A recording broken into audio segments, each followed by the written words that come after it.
Hello, everyone, and welcome to another episode of Commander and Coffee. Hopefully, this one's not giving you deja brew. Today with us, we have Cypher. Hey, what's up, everybody? And Y. I like the way you introduced me better. I'll just leave it to you. And you already know who I am. I'm Cork. And today we have a neat little deck called Vadrik, brought to you by everyone's favorite Storm player, Cypher. Everyone's a bit of a miss, but I'll take it. Listen, just take it, dude. Like, I'm complimenting you. You don't get that very often from me. Take yes for an answer, Cypher. But before we get into that, how's everybody doing? What's new? What's new in the world? What's going on? How about your little world? Mine's been pretty busy. Traveling a lot for work. Keeps me pretty busy. So I've been kind of dealing with that. Outside of that, and in the Magic space, just been looking at different formats to get into. On my quest to continue to play a Storm combo deck in every format. I've been really looking into Modern lately, and I've really become a big fan. I used to play Gift Storm a lot, which has a lot of connotation to today's episode. I feel like it's really awkwardly positioned right now, but I've been really a fan of the new Neo-Brand, Neoform, Gristlebrand deck that's popped up in Modern. It started out kind of clunky, but I think some of the newer innovations have made that kind of cool. So I've just been trying to goldfish and jam games with that deck, see if it's something I want to move into. Yeah, just like with all brews, it takes time. So just giving it time to just kind of help work itself out. And the community is very good around, especially the Modern space, just like in cEDH. And they put a massive amount of time into that. That was a very good point for me to follow up by saying this is going to be the punny episode because Cork's leading this discussion. Oh, absolutely. So why? Can you espresso to me what your week is like? Yeah, I will. Okay. Let's see. I'm playtesting with literally half a dozen Pauper decks right now to figure out which one I want to be on. Because if I scrub out on day one of Punt City, then I really, really am looking forward to the day two Pauper side event. So I'm going to be bringing Pauper with me.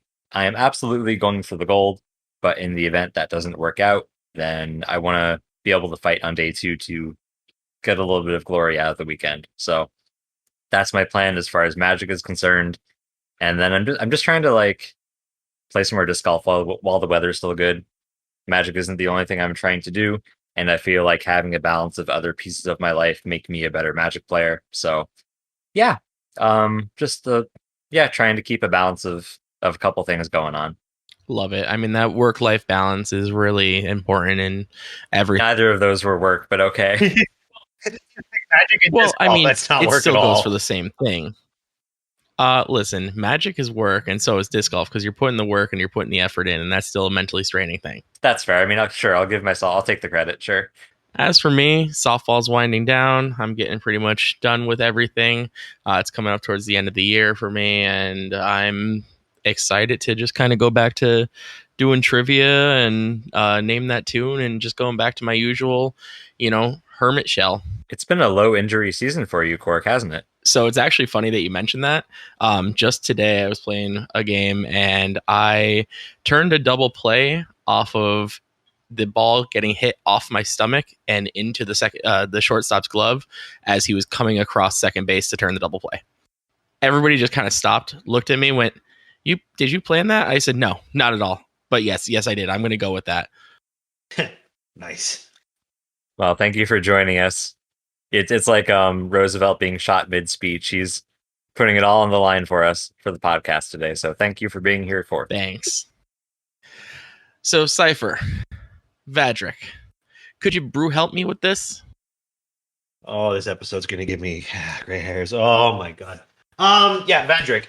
So Vadrik's a really sweet deck that I'm really excited that we get to talk about today.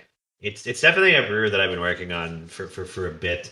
As you guys know, I really like Storm, and one of my favorite decks in Modern for the longest time was Gift Storm, where you utilize Gifts Ungiven and Manamorphose and Pyretic Rituals and Past in Flames, and you just generate a bunch of mana and a bunch of Storm, and then kill everybody with Grapeshot.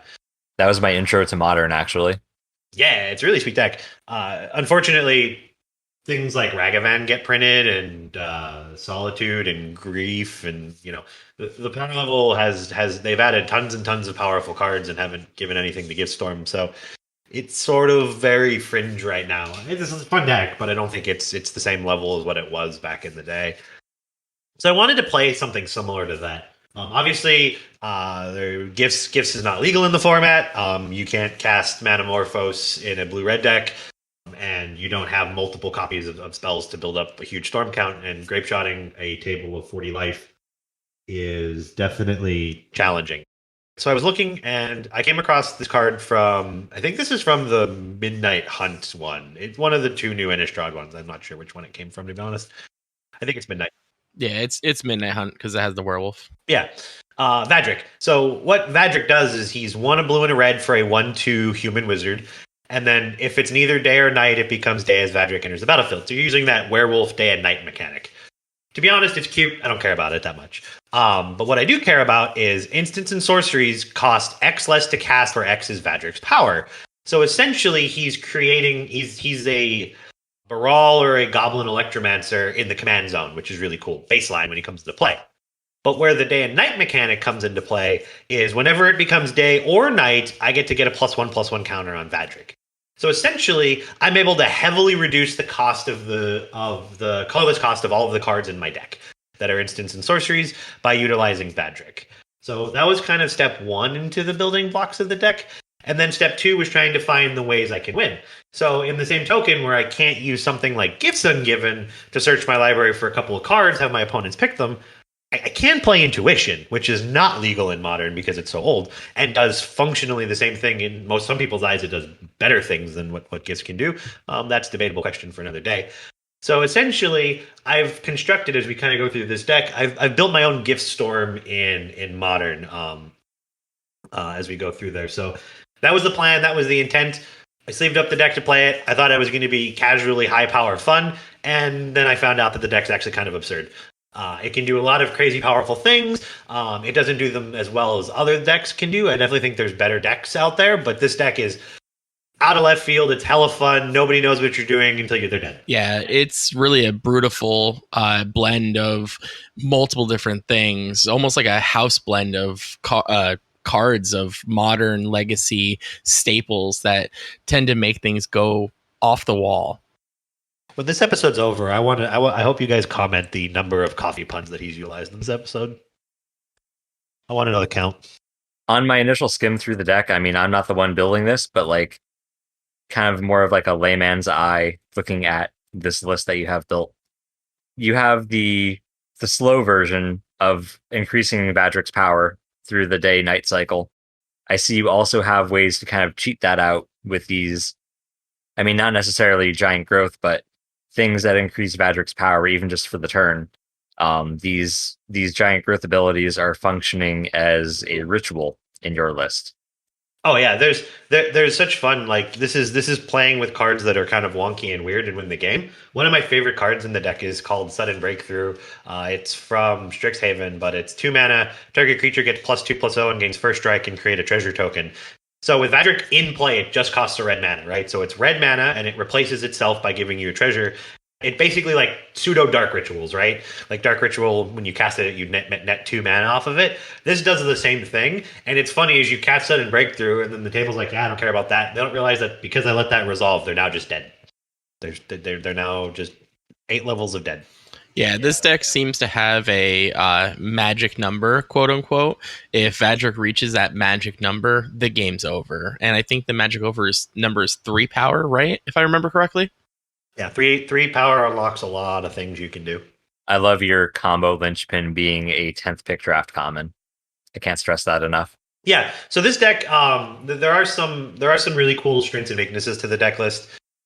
It is a storm combo deck, so you're going to be casting a lot of spells on your turn. So keep that in mind when your group is heavy with stacks and rule of law style effects. It does make the deck challenging, and the deck is very much utilizing its graveyard. So again, if somebody's got an Archon of Emeria and a Rest in Peace in play, you're not saying you can't win. It's just the easy mode has been turned off. It's a lot harder to win the game through the use of this deck with those cards in play. But we see from Modern and Legacy that a Gift Storm variant has always been a staple in these formats for a long time.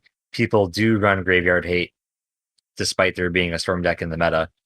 Just having the hate isn't enough sometimes. Being able to effectively deploy them against fast combo decks, I mean, that's why cEDH has successful fast combo, because sometimes, a lot of the time, you are simply fast enough to beat it. You have enough counterplay to those answers. Correct, and we're a fast combo deck too. We're a little slower. Again, we're trying to roughly get Vadrik out on turn 2, right? Like turn 1, you're trying to develop your mana. Turn 2, you're playing your Vadrik. Turn 3 is an interesting cycle in this list, where you really don't want to do anything.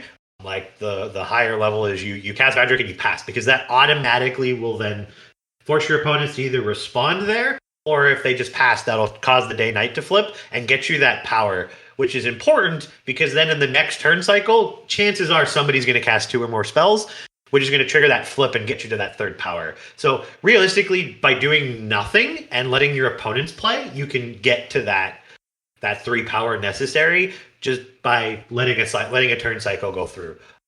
So there's also that line there. And then once you untap on that 4th turn of the game is pretty much when you're like, all right, doors open, let's push and go for the win. So it can win earlier if you can develop mana and get Vadrik out on 1 and then do the shenanigans, but that's typically where you're at is about turn 4 is where the deck wants to win, which is pretty standard for even to tie into its predecessor of Gift Storm, which is typically winning about turn 4 in Modern. So a question I have in the context of knowing what else you're on.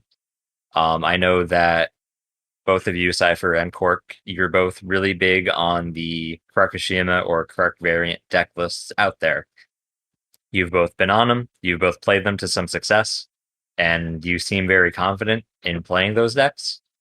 What led you to building this deck, which maybe not necessarily has a lot of overlapping key cards, but at the very least, I feel like it has an overlapping play pattern.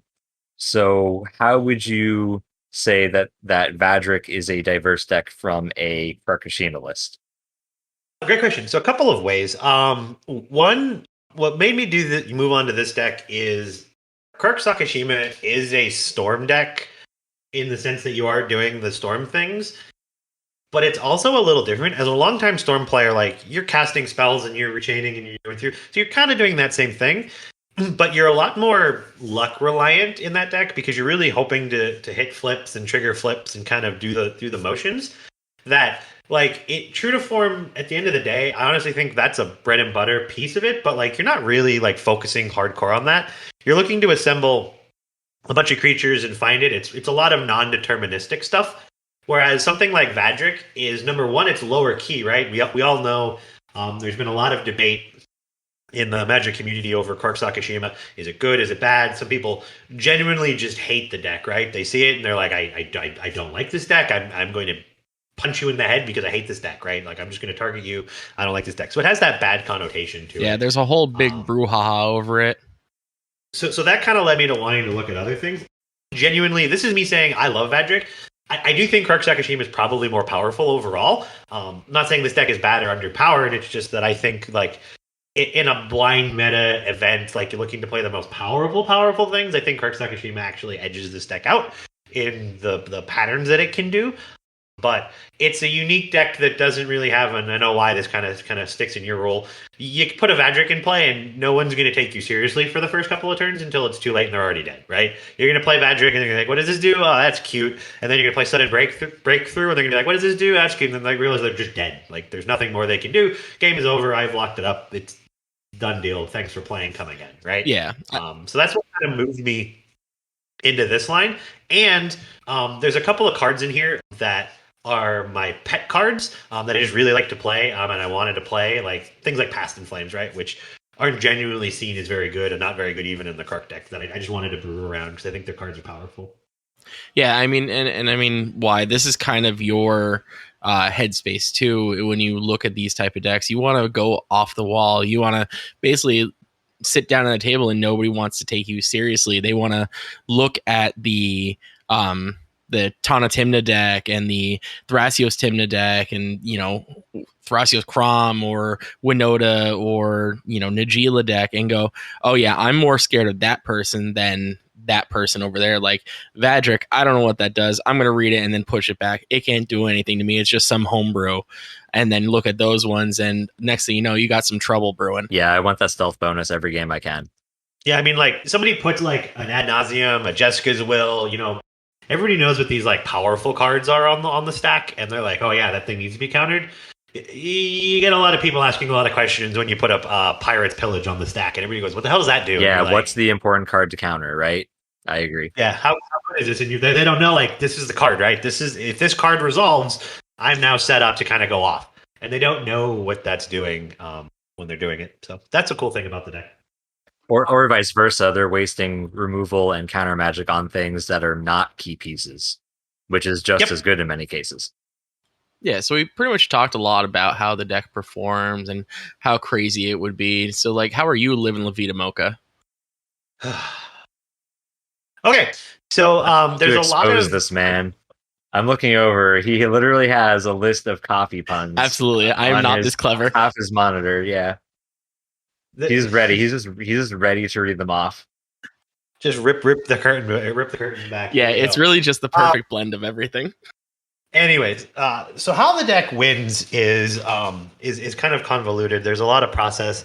This is one of those decks that has multiple steps, multiple phases, multiple opportunities. So as with most Storm decks, you got to like to think and be on your feet.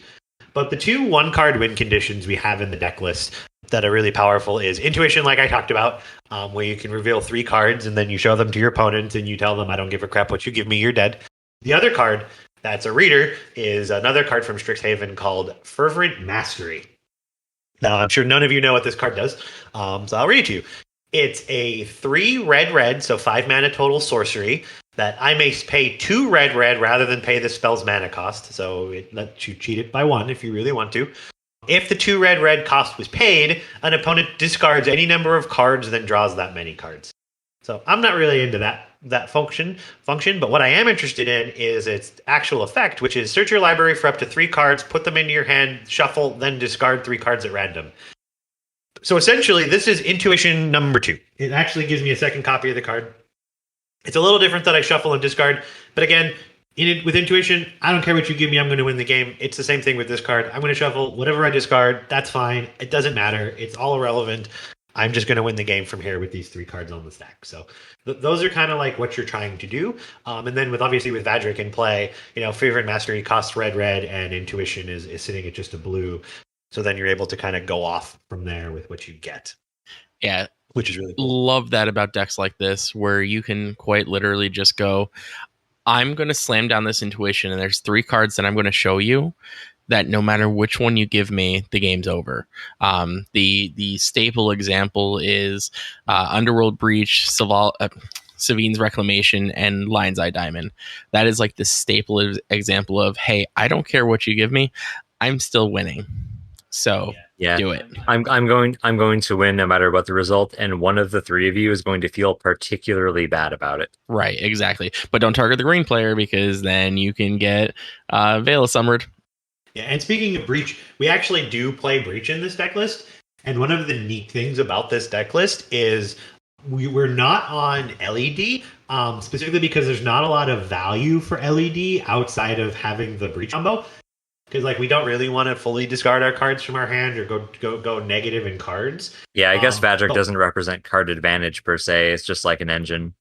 Correct. But we don't need that because with Vadrik in play, a Underworld Breach and a Lotus Petal, our Brain Freeze only costs blue. So Petal is automatically casting the Breach for free. Even a naked Vadrik with no counters on it or anything will let you just infinitely cycle the Breach and win the game from there. So you don't need the LED for the double blue anymore. You just can go off with Petal.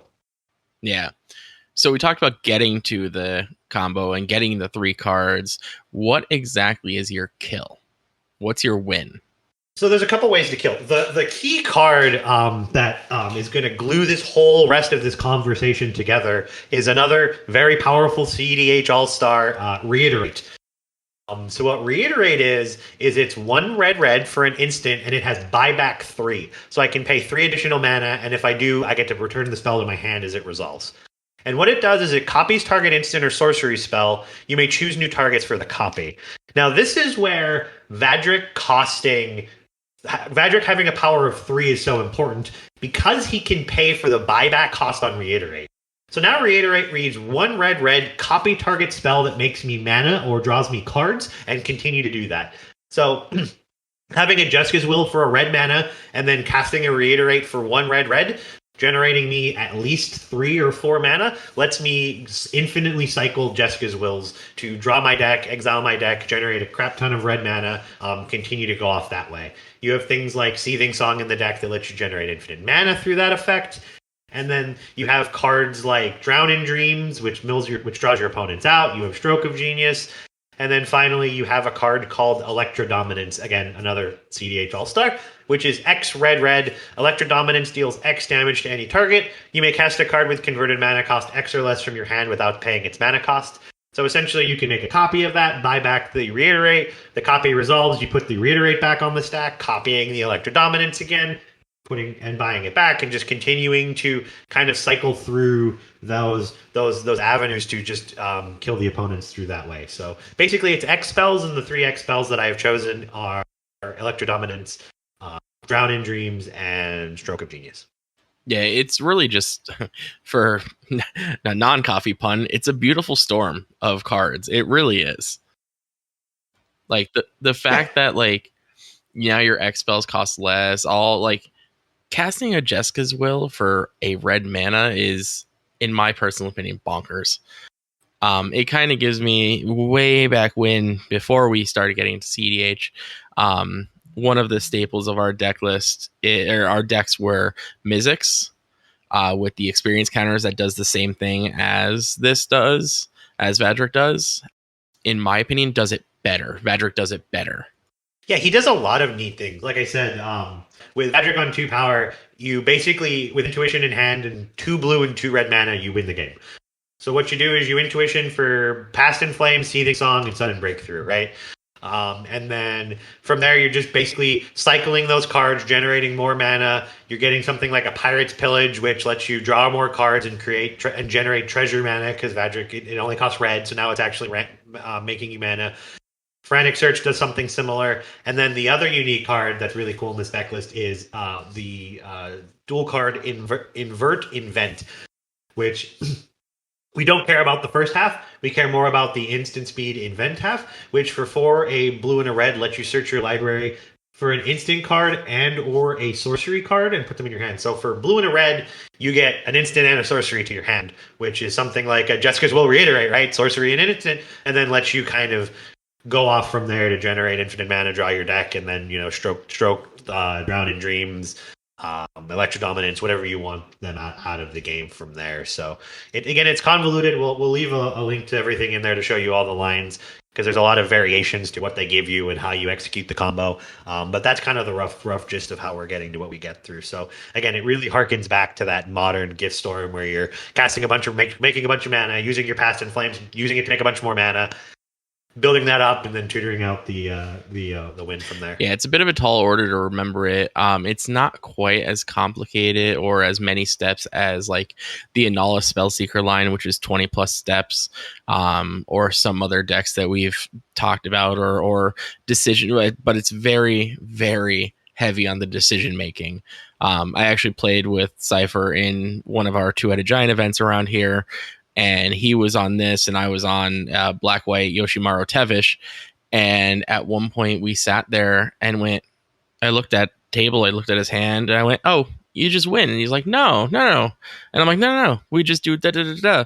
And between the two of us, we were able to piecemeal the win together off of just like the limited knowledge that we had, per se, of the one card in our hand, which I believe was Invert Invent.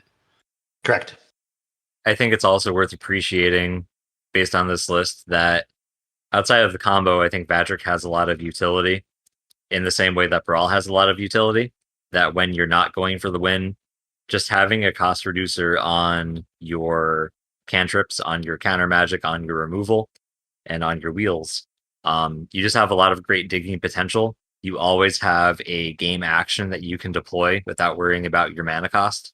So yeah, I just really like that part, that you're not only able to execute your combo, but you're able to effectively dig for it while holding up interaction.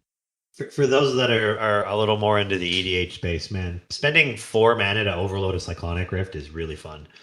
Yeah, it's nice. It kind of breaks the card.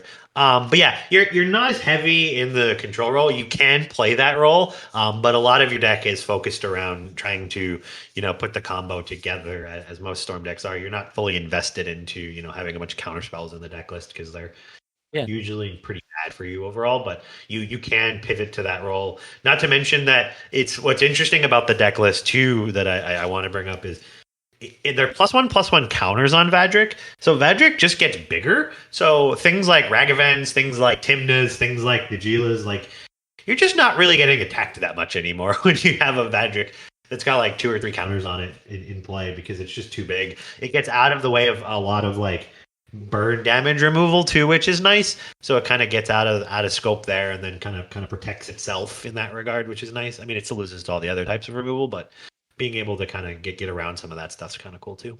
So before we go too far past this, you actually literally, it was the number one question I was going to ask you. Do you think that you could build this as a full-on hard control list? I mean, in theory, you could build this like a Brawl with the addition of red. I think there's a space for it. I haven't dived into that scope too much. I think there's a version of it that exists. I think the version of it that exists is significantly worse than this deck, or like a Brawl kind of deck. Because what Brawl does is he's also giving you card draw by letting you like kind of loot when you counter a spell, whereas Vadrik is just reducing costs. And there are a lot of counter spells that are kind of heavy on pips. Like counter spell in and of itself doesn't benefit from Vadrik at all. It's a non combo.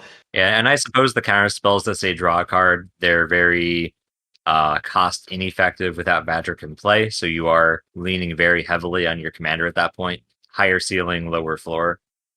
Yeah, blue red as a control deck typically has always been just like a tempo kind of control deck, right? Where think of like blue red delvers and all that stuff. That's kind of where blue red fits in the control space. And the problem with that in EDH and cEDH is like there's 3 other players, so it's really hard to kind of play that role.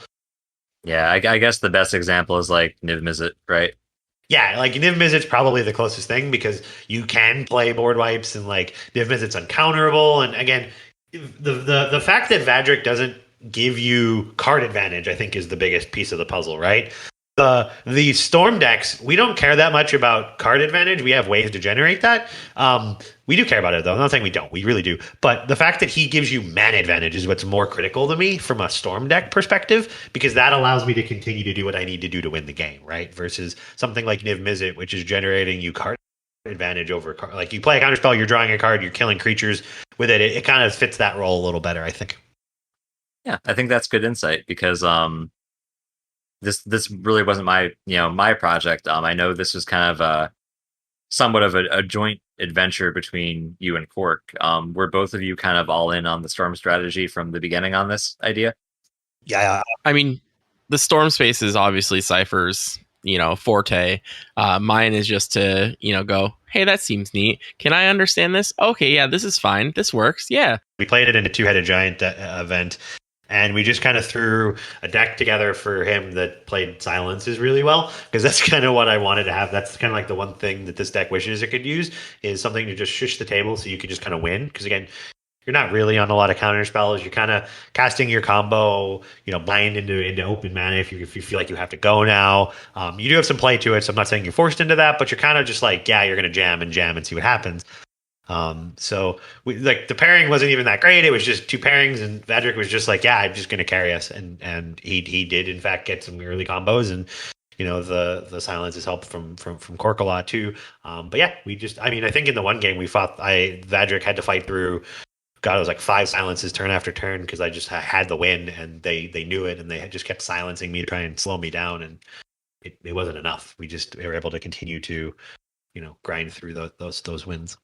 Yeah, that was probably my favorite two-headed giant match that I've probably ever played.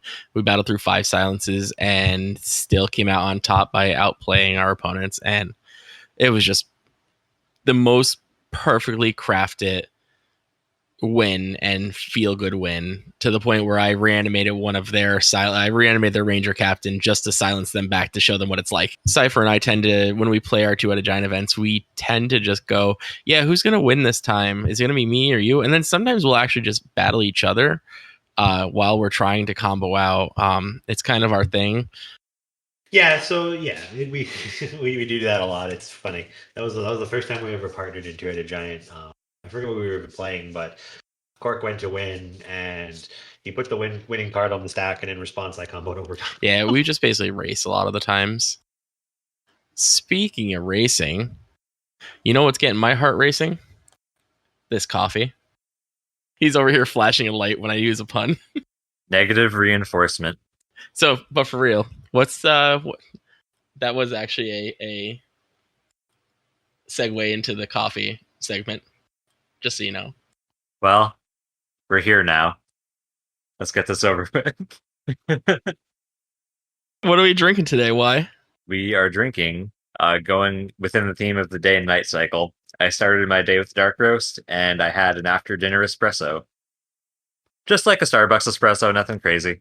Just wanted a little something, stay in character for the episode. Standard, everyday Starbucks house blend Italian roast espresso was good. It did exactly what the espresso did. It's kind of why I'm a little hyper, not gonna lie. But hey, here we are.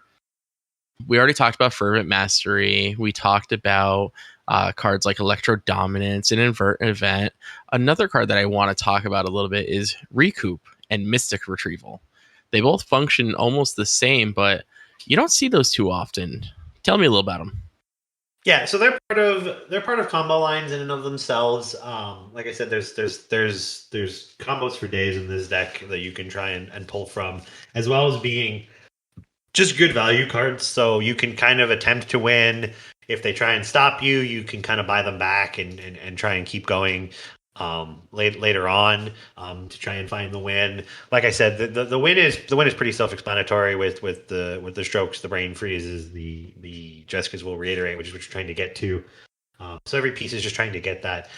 For buyback, it's really challenging to get you're not on green, so you don't have Noxious Revival or Eternal Witness or anything like that. So worst thing that can happen is the reiterate ends up in your graveyard, because then once that's in your graveyard, it's like possible to get back. You can't Past in Flames buy back off of a flashback. Unfortunately, it goes to exile. So we had to find unique ways to make sure that one card ends up where we want it to be. So Mystic Retrieval and Recoup are fantastic cards to kind of help that. Mystic Retrieval being the one that gets back. Recoup kind of lets you cast sorceries. So if your Jessica's Will gets milled, you kind of get the opportunity to give that card flashback, which is really powerful.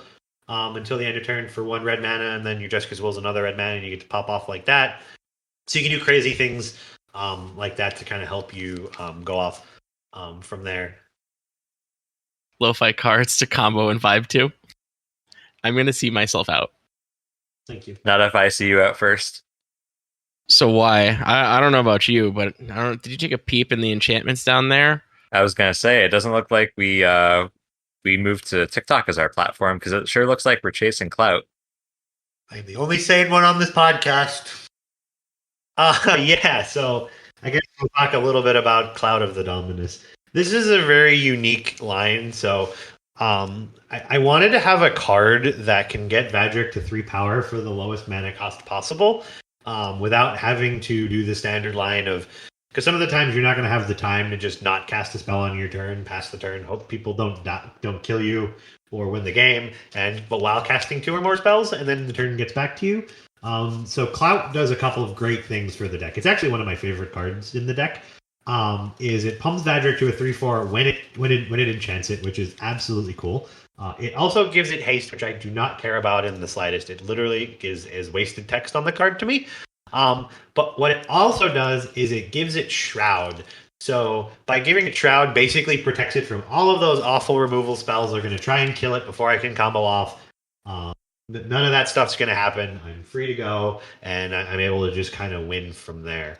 Or if you have the opening, you also survive a turn cycle versus like a Gilded Drake or other common sorcery speed answers that you might run into in a common pod. Yeah, 90% of the time, not all. It's never a guarantee, but if Clout's on the board and equipped to Vadrik, I'm more than likely untapping with Vadrik on that next turn because like it's just so hard to actually find a line to get rid of the Clout. Like somebody has to bounce the enchantment and then kill the like. There's just a lot to ask to do that.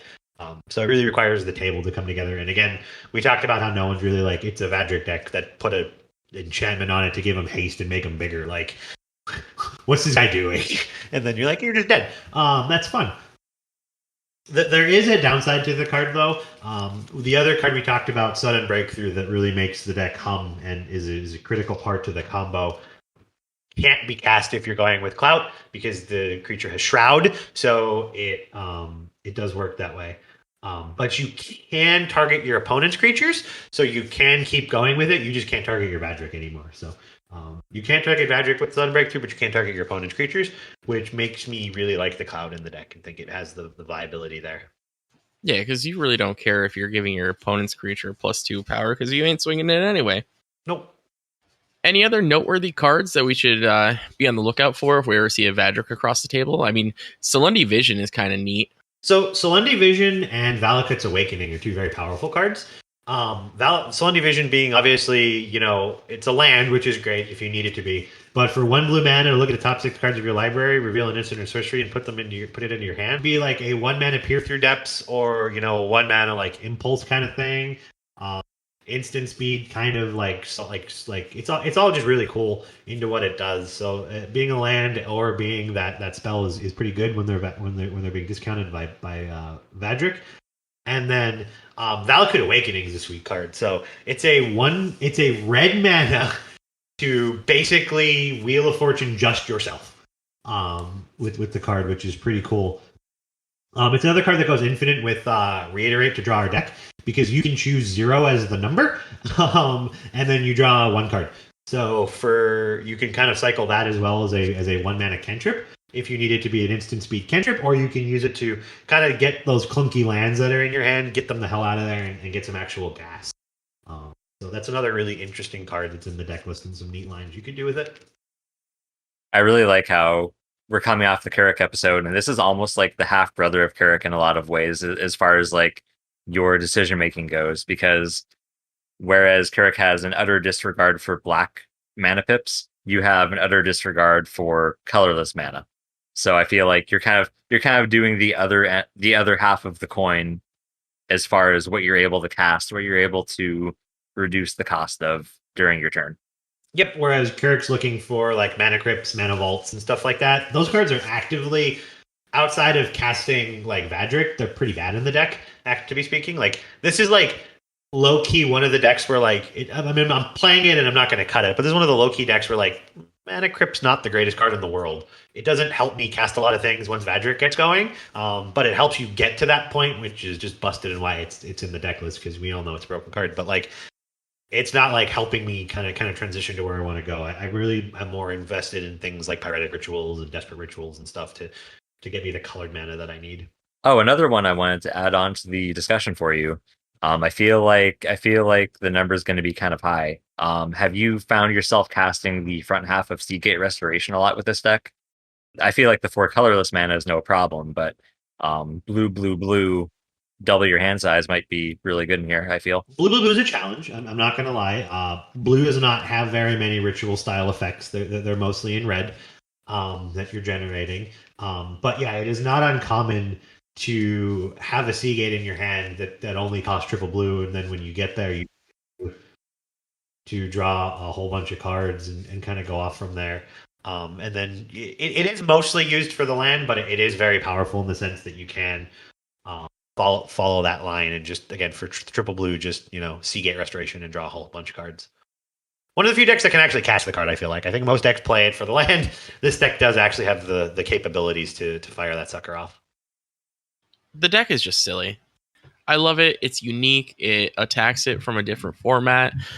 It's a fresh take on blue red. I mean, we always see Karakushima, like I said before. You always see it around. You always see a Niv Mizzet every so often. It's a pure storm deck in its brightest sense, in its whole sense. Holistically, it's a storm deck, and what's really cool is it's deterministic. You don't have to worry about like slow play or anything like that. You're like, well, if I do this, I'm winning 110%.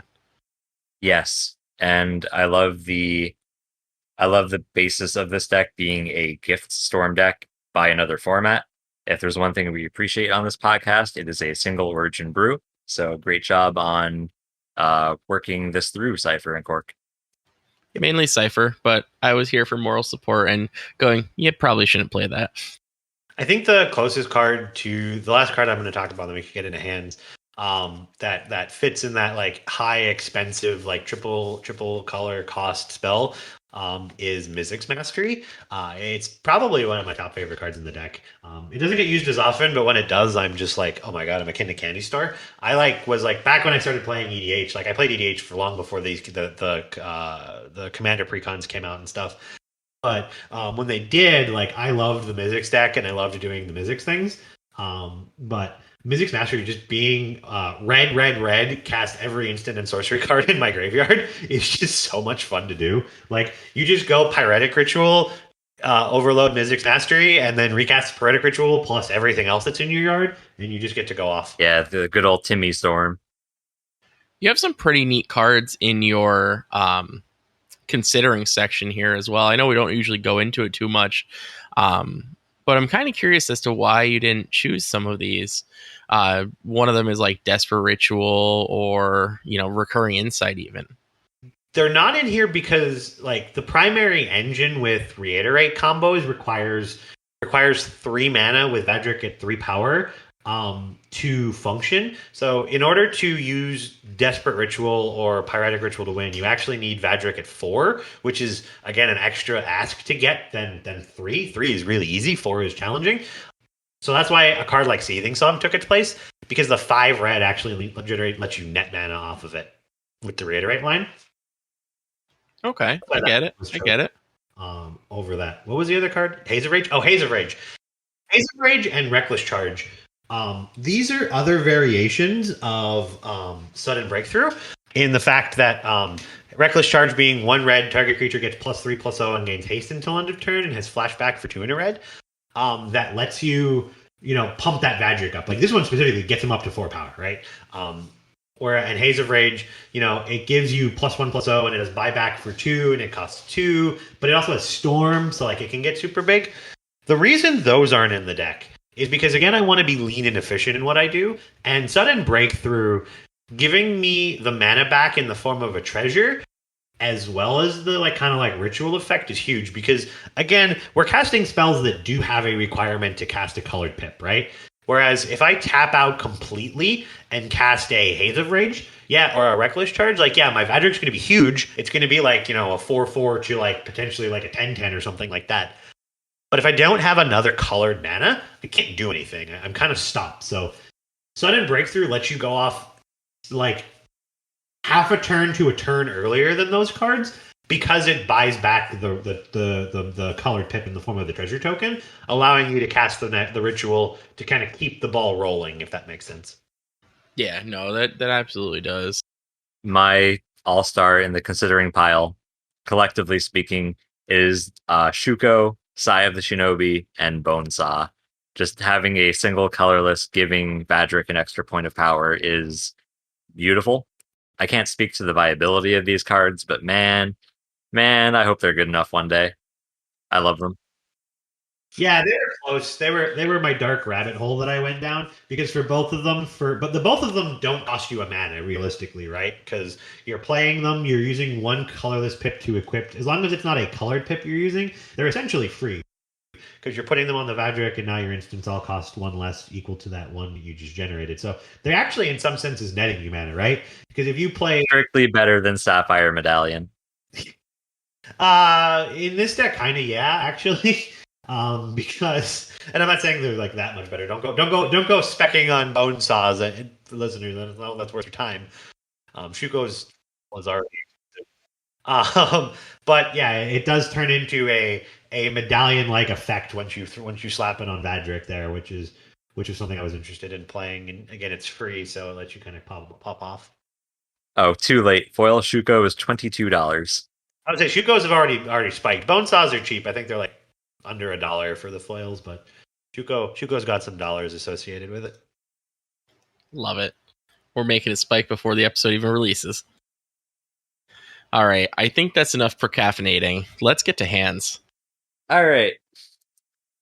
We have our first opener with Vadrik. I'm going to read off lands first, followed by everything else. We have a Shivan Reef and a Cascade Bluffs. And with that, we have Arcane Signet, Clout of the Dominus, Brainstorm, Electro Dominance, and Reiterate. So this is an interesting hand, and it's weird to do this on the first hand, but this is one of the hands that I'm interested to see what you guys think about this hand first. We obviously have 2 lands, an Accelerator, we have a Clout to make our Vadrik pretty big, and we already have Reiterate Electro Dominance in hand, which is the combo kill condition with a Brainstorm. So I'm going to pass it off to you guys and see what you think. My vote is pitch this, mainly because you're looking at most likely a turn 1 Brainstorm, and with no way of cracking said Brainstorm, you're going to get yourself Brainstorm locked, and you're just going to be sad because you're not playing Vadrik until turn 3, turn 4, potentially. Cork, we're thinking literally the same thing, because the one thing that would have sold me on this hand is a fetch land. Yeah, absolutely. And I mean, right off the bat, I immediately put back actually the Electro Dominance and the Reiterate, if one of those lands was a fetch land. Ding ding, you guys are correct. So this hand looks amazing, right? You have everything you want. You have mana, you have a mana accelerator. Granted, Arcane Signet's not really an accelerator, it's kind of slow. You have a way to immediately pump Vadrik to 3 power, and you have the combo in your hand. The problem is it's a very slow setup. You're talking turn 3 Vadrik with Clout, but then you have to untap and then hope to get there. So like you're really banking on Brainstorm being like amazing, and if it's not, again, you are Brainstorm locked. So you're not quick enough for this style of deck. If you were playing against like insanely heavy stacks decks, right, where it's like stacks on stacks on stacks that are not trying to kill you like Winona, I would maybe consider this type of hand, because it's not bad, right? You have all the pieces you need. You just need the time to assemble them. But I think you can do, as a first 7, I think you could do so much better with this hand. Yeah, no, especially it being your first 7, you could 1000% mulligan for free here. Yeah, let's find a better 7, shall we? Okay, here's what we got. We have a Snow Mountain Training Center, and we have the blue-red flip land, Riverglide Pathway. And we have Seagate Restoration, Intuition, Past in Flames, and Stroke of Genius. I don't see any kind of ramp here. It looks like another slow hand, probably a 6. Yeah, I'm hoping. Yeah. So you could definitely get a better 6 than this. Okay. Our hand of 6 is Flooded Strand, City of Brass, another Seagate Restoration, Springleaf Drum, Spellseeker, Pirate's Pillage, and Electro Dominance. It keeps coming up. I don't like this hand. I would mold a 5 here. This one is tough. This isn't a deck where you can like mull to oblivion. You do kind of want to keep some things going on. That being said, you can only cast a Springleaf Drum on this hand, or an Electro Dominance for 0, which is very bad. So holistically, yeah, you're probably. I guess you have the Seagate. You could technically cast Spellseeker.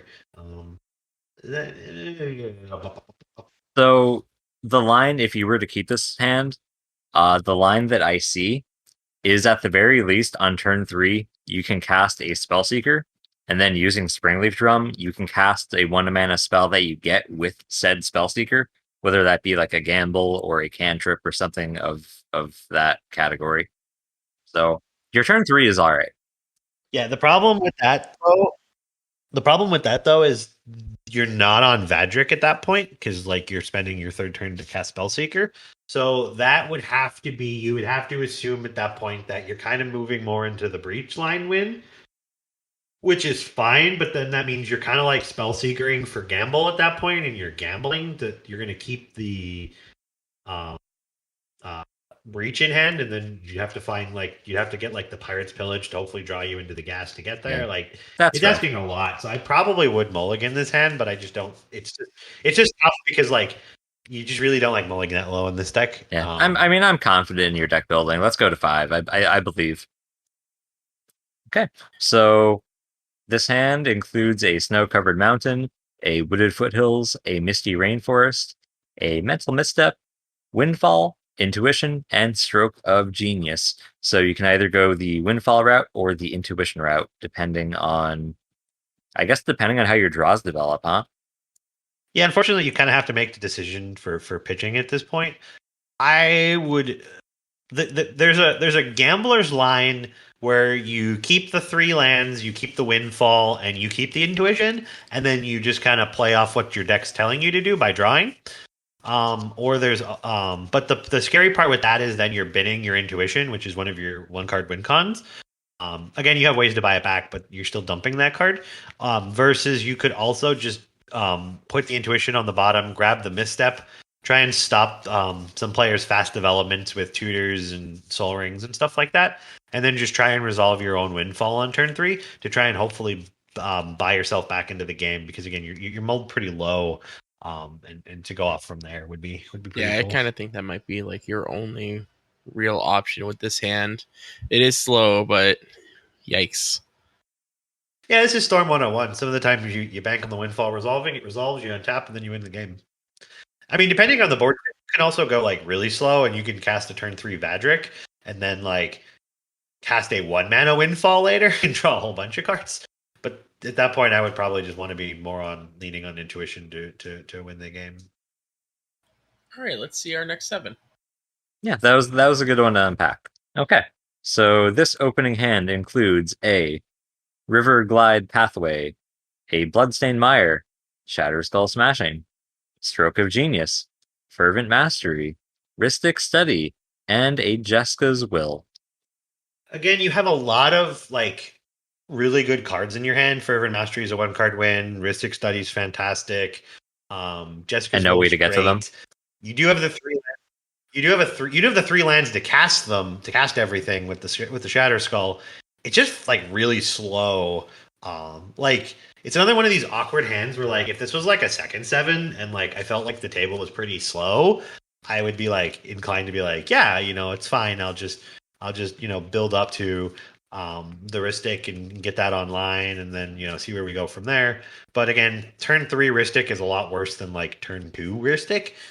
Because everybody's already deployed all their fast mana from there, but like it still gets the job done. So like there's notion there, and then obviously you get Vadrik out and your Jessica's Will is online. Your Fervent Mastery can set up the win from there if you can get some power on him. So like it's not a bad hand. It really isn't. But like I just feel like we could do better. We get some mana rocks and do Yeah, some, I agree. some I more think this would be broken a stuff. mulligan. It's nice, but I think it's a trap hand.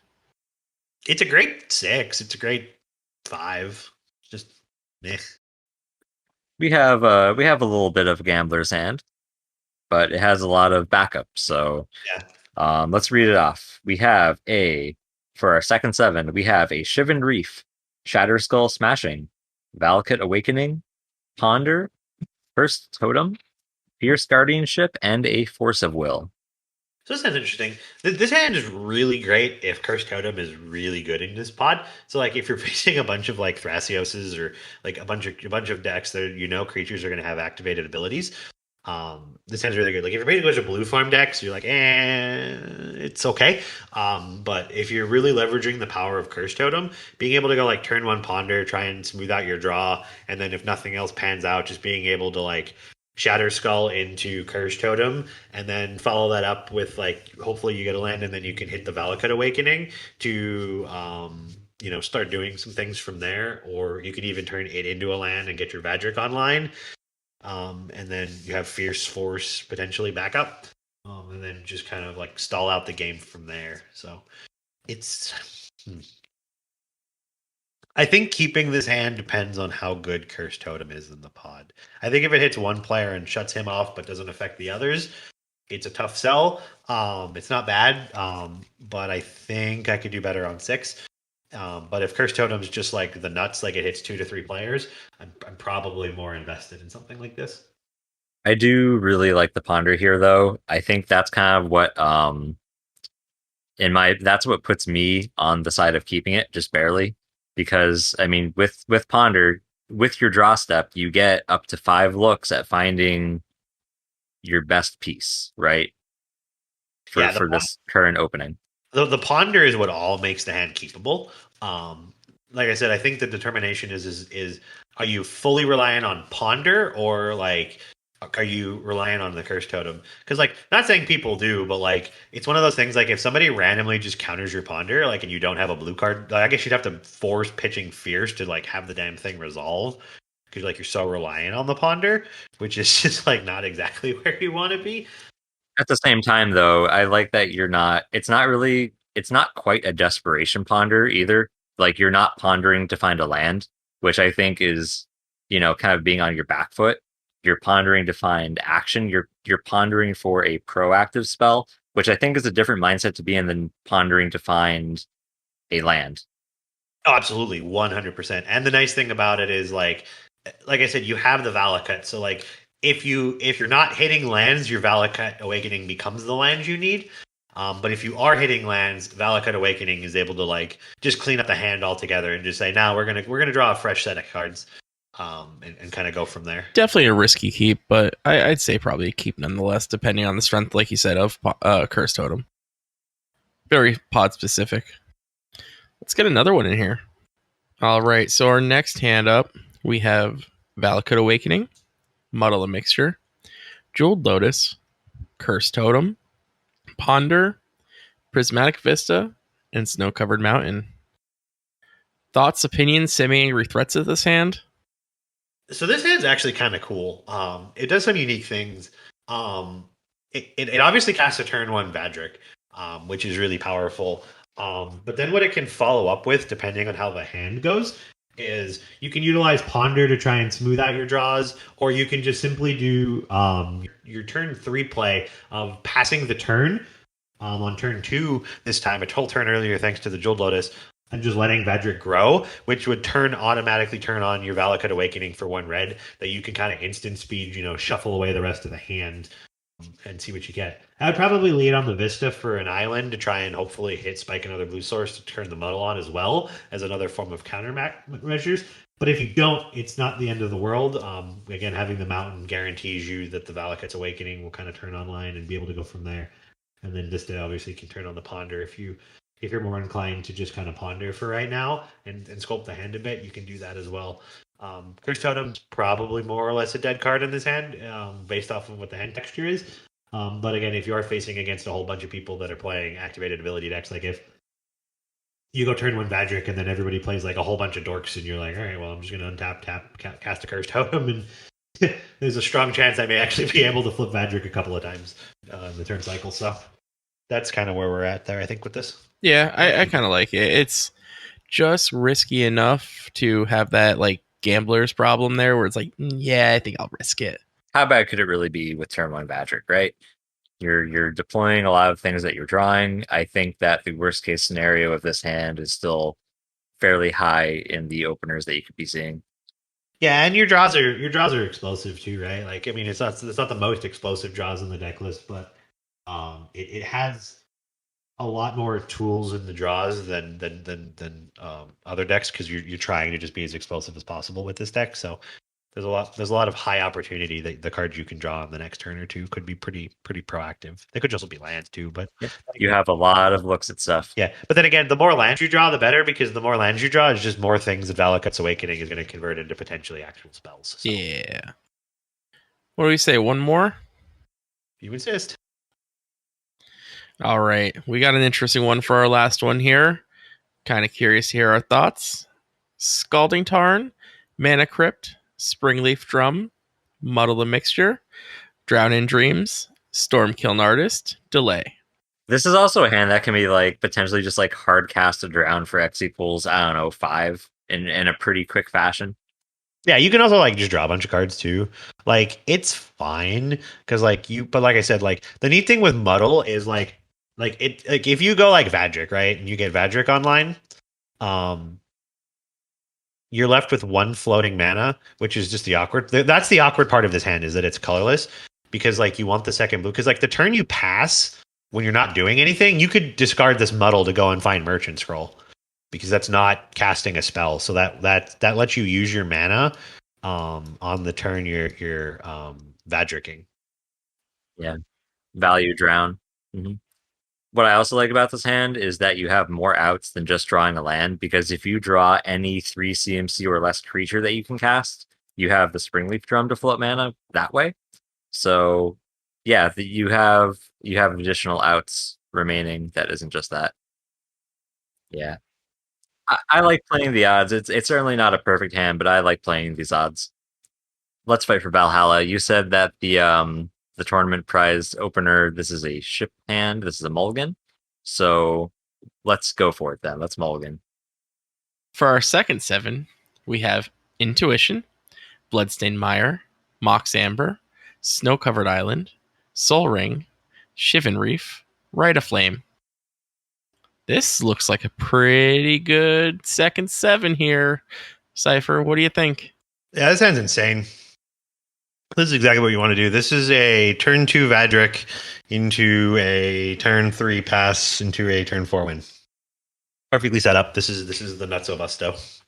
Ah, yes, the Nutso Busto. I believe the medical term is testicular torsion. No, I got 2 hernias. I'm good.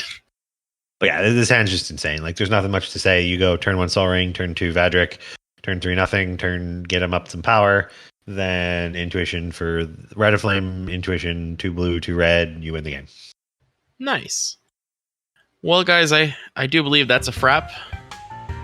Anything you want to shout out? Anything you want to say as some final parting gifts to everybody? Shout out to everybody that made it through the episode and didn't cringe at every single coffee made today. You guys are my people. Shout out to the people who love my coffee puns. You guys are the realist. Bravery is not cringing. Bravery is watching the episode despite the cringe. All right, and with that, guys, I'm Cork. I'm Cypher. My name is Y. You can find our deck lists in our own little mini database that you'll find in the episode description. Please leave feedback. We are, still in the experimental stages, so any kind of feedback that you might have, any advice, anything you like or don't like, we will absolutely be taking that into account. We want to be better for ourselves. We want to be better for you. And let's keep going on together. Thank you. Keep on keeping on. And I'm all out of coffee.